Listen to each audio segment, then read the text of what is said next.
Parfois, le destin réunit deux personnes d'une manière si étonnante que certaines histoires sont difficiles à croire.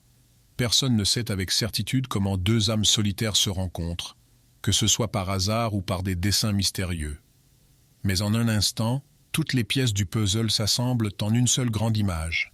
Et alors personne n'a le pouvoir de changer le cours des choses. C'est ainsi que vous pouvez décrire ce qui est arrivé à Amy Abrahamson. Née dans une famille prospère et riche, son enfance s'est déroulée dans son pays natal, la Suède. Après avoir terminé l'école, elle a déménagé à Londres, où elle a obtenu son diplôme universitaire. Sa vie semblait parfaitement tracée. Elle a travaillé comme actrice à Amsterdam et à l'âge de 29 ans, elle était directrice artistique d'un théâtre entier à Vienne. Tout était planifié dans les moindres détails, sauf une chose. Amy se sentait seule. Son emploi du temps chargé, ses tournées et ses voyages d'affaires l'empêchaient de trouver l'homme de ses rêves. Tous ses amis étaient déjà mariés et avaient des enfants, tandis qu'Amy passait de longues soirées froides en solitaire. Bien sûr, les hommes lui faisaient attention, mais peut-être n'avait-elle pas encore rencontré celui qui lui convenait. En 2005, à l'approche de son 30e anniversaire, Amy décida de s'offrir de petites vacances à Amsterdam. Après une journée bien remplie, elle s'assit sur un banc en attendant son ami, avec qui elle avait prévu de passer le reste de la soirée. Elle observait les passants et les couples amoureux, ressentant une pointe d'envie. Elle s'ennuyait, car il n'y avait personne avec qui elle pouvait partager les bons et les mauvais moments de sa vie. C'est alors qu'elle fit un vœu. Après tout, son anniversaire approchait, et qui sait, peut-être que son souhait se réaliserait. Ce moment merveilleux fut cependant interrompu par un pauvre homme. Un sans-abri s'approcha d'elle. Habituellement, Amy aurait fui à la vue d'une telle personne, mais cette fois-ci, quelque chose était différent. Elle ne pouvait pas bouger, figée sur place. Le sans-abri, malgré son visage presque entièrement caché par une barbe, était un jeune homme. Il était sale et sentait mauvais, et Amy pouvait le percevoir de loin.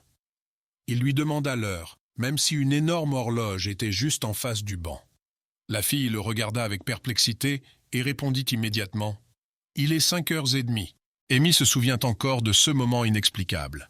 Elle n'avait jamais fait de telles connaissances auparavant. D'habitude, elle restait à l'écart des sans-abri, mais ce jour-là, elle ne pouvait pas l'expliquer. La confiance du jeune homme était frappante, malgré la différence sociale évidente entre eux. Il n'était pas gêné et continua la conversation, profitant du temps pendant qu'Amy attendait son ami. Ils parlèrent peu à peu, et la fille sentit qu'il était facile de communiquer avec lui. Il la comprenait parfaitement, et elle ne pouvait s'empêcher de le regarder dans les yeux. C'était étrange, mais elle se sentait incroyablement à l'aise. Le sans-abri la regardait aussi, et leur connexion était palpable. La conversation ne dura pas plus de 10 minutes, car l'ami d'Amy s'approcha. Pendant tout ce temps, les passants les observèrent avec surprise. Avant de partir, le sans-abri, nommé Vic, plaisanta en prenant rendez-vous avec Amy au même endroit dans 5 jours. Amy se souvient maintenant avec un sourire de cette étonnante rencontre. La confiance de Vic était stupéfiante et excitante. Bien sûr, la jeune femme n'avait pas prévu de revenir le jour convenu, et très probablement, le sans-abri l'aurait oublié également. Cependant, la semaine suivante, elle ne pouvait s'empêcher de penser à Vic, marchant lentement. Elle décida de passer près du même magasin pour voir de loin si le sans-abri viendrait à leur rendez-vous. Étonnamment, il était déjà assis là, l'attendant.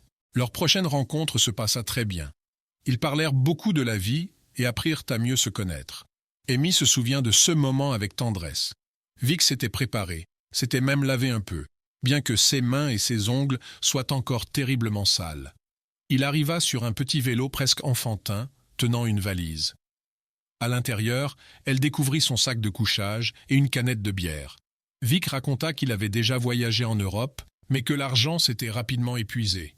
Rien ne s'était passé comme prévu. Il venait des États-Unis et n'avait pas de famille ici. Chaque fois qu'il gagnait de l'argent, il le gaspillait en alcool. Il admettait que c'était une mauvaise habitude, mais il ne pouvait rien y faire. Et ainsi, il se retrouva à la rue, vivant dans le parc depuis plus d'1 an. Amy comprit qu'il n'était qu'un alcoolique sans abri. Mais quand elle le vit, quelque chose changea en elle. Depuis ce jour-là, Vic ne toucha plus à l'alcool. Ils parlèrent jusqu'à tard dans la soirée. Vic avait un sens de l'humour incroyable, et la jeune femme se sentait très à l'aise avec lui. À la fin de la soirée, Amy annonça qu'elle retournait à Vienne. Le lendemain, elle ne savait pas s'ils se reverraient un jour, mais elle lui laissa son numéro de téléphone par politesse et partit. Amy ne cessa de penser à Vic, comme à une romance de vacances improbable. Lui était à Amsterdam, elle à Vienne. Puis, le jour de ses 30 ans, le téléphone sonna dans sa maison. La jeune femme décrocha à contre-cœur, s'attendant à entendre de simples mots de félicitations. Mais à sa grande surprise, elle entendit la voix familière de Vic. Son cœur s'emballa. Il lui dit simplement « Je me souviens que tu avais un anniversaire, alors j'ai décidé de te féliciter personnellement. » La jeune femme s'attendait à tout, sauf à ce que Vic lui annonce qu'il voulait lui rendre visite. Stupéfaite, elle comprit qu'il était près de chez elle. Elle lui demanda comment il était venu et Vic répondit « Je suis arrivé en train. » Il avait prévu de venir 2 jours plus tôt, mais il avait été arrêté par la police pour avoir volé un poulet dans un magasin. Amy se souvint de ce jour-là toute sa vie. Depuis ce temps, Vic et elle étaient inséparables. L'homme s'installa chez elle et commença à chercher un emploi. En un mois, il avait tellement changé que personne ne pouvait imaginer qu'il avait été un sans-abri vivant dans un parc.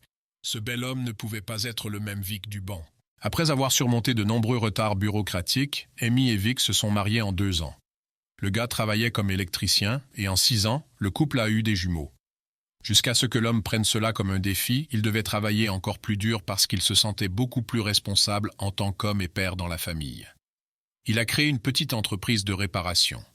15 ans se sont écoulés. Alors que le couple va bien, les enfants savent comment leurs parents se sont rencontrés, mais ne comprennent toujours pas les détails. Ils ont juste trouvé drôle que leur père vivait sur un banc. Par la suite, Amy a écrit le livre « Comment tomber amoureux d'un homme qui vit dans un buisson ». Après tout, elle a littéralement trouvé le bonheur sous la brousse.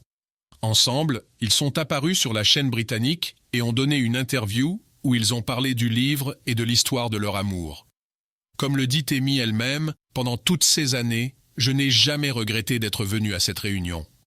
Nous ne nous sommes même jamais disputés, et c'est un tel mari dont j'ai rêvé toute ma vie. Chacun de nous a sa propre histoire d'amour, et nous sommes liés à ceux qui sont nos partenaires. Cette histoire est la meilleure preuve, chers amis. C'est tout pour aujourd'hui. Écrivez votre opinion sur ce couple inhabituel. Notez également la vidéo. À bientôt.